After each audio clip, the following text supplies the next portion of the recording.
बेंगलुरु के दारुल औकाफ वक्फ बोर्ड के मरकज़ी दफ्तर में रुयत हिलाल कमेटी की मीटिंग हुई थी। अभी इस मीटिंग में ऐलान किया गया है कि चांद नज़र नहीं आया है। ईद जो है 3 तारीख को होगी, यानी मंगल के दिन ईद मनाई जाएगी। ये खबर अमीर शरीयत रुयत हिलाल कमेटी के जो सदर हैं उन्होंने इसका ऐलान किया है।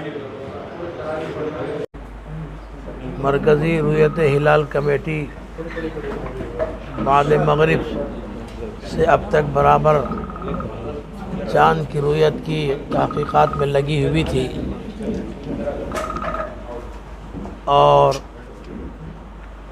हमने तहक़ीक़ की तो बहुत सी जगह मतला साफ़ होने के बावजूद रुयत नहीं हुई, जैसे कलकत्ता, विजयवाड़ा, मऊ, दावनगिरे, बल्लारी, गदग, बागलकोट वग़ैरह दीगर शहरों में मतला साफ़ था लेकिन रुयत नहीं हुई।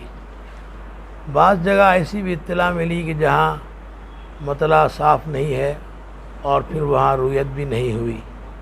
तो इस बुनियाद पर कि बहुत सी जगह रुयत मतला साफ़ होने के बावजूद भी नहीं हुई है, तो हमने तमाम उलमाए किराम से मशवरा करके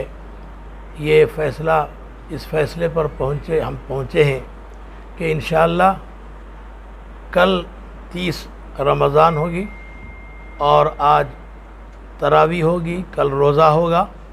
इंशाअल्लाह 3 मई को ईद उल फ़ितर मनाई जाएगी।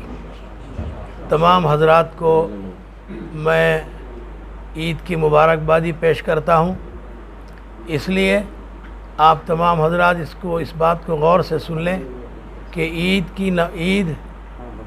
3 मई बरोज़ मंगल मनाई जाएगी और कोई दूसरी सूरत नहीं होगी। तमाम हज़रात इसको नोट फरमा लें। अल्लाह रब्बुल इज़्ज़त इस ईद को हम सब के लिए मुबारक फ़रमाए और पूरी उम्मत के लिए खैर का बाइस बनाए, पूरे मुल्क के अंदर अमन व अमान का ज़रिया बनाए। बस आप तमाम हज़रात को मैं दोबारा ईद की मुबारकबादी पेश करता हूँ।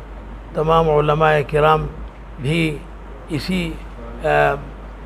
यही बात कह रहे हैं कि आप तमाम हज़रात की खिदमत में ईद की मुबारकबादी पेश फरमाएँ।